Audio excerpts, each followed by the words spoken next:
باب 17 بررن یوسف فروشیدی.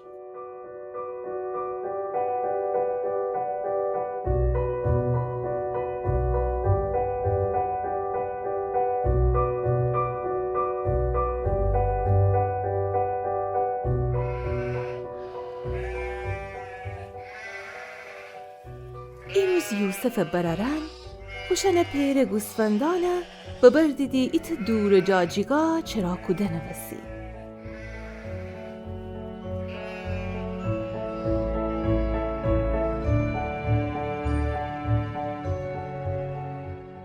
چند روز که بگذشته یعقوب یوسف بگفته وشو چی بررن دنبال و وشن سلامتی خبر میری باور.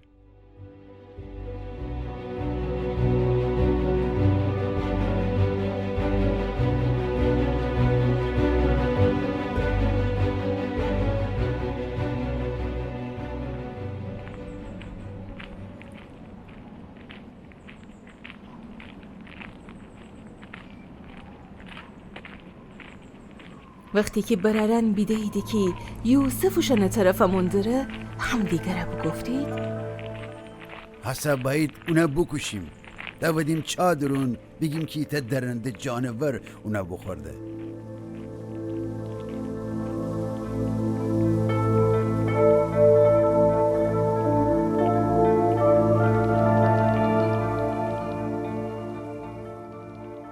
ولی روبین که پیل برر بگفته اونا تودیم چادرون ولی اونا نکشیم.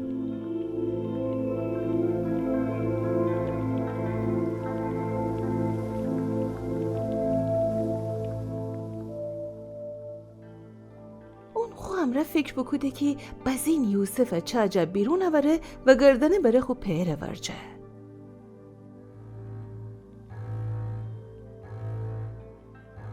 بررن ها کاره بکودید. یوسف بگیفتید و چادرون تبدهید.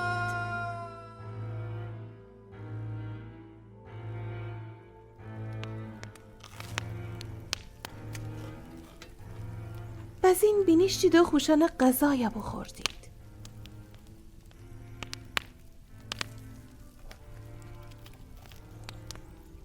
وقتی غذا خوردن بید ایت بازرگانی کاروانه بیدید.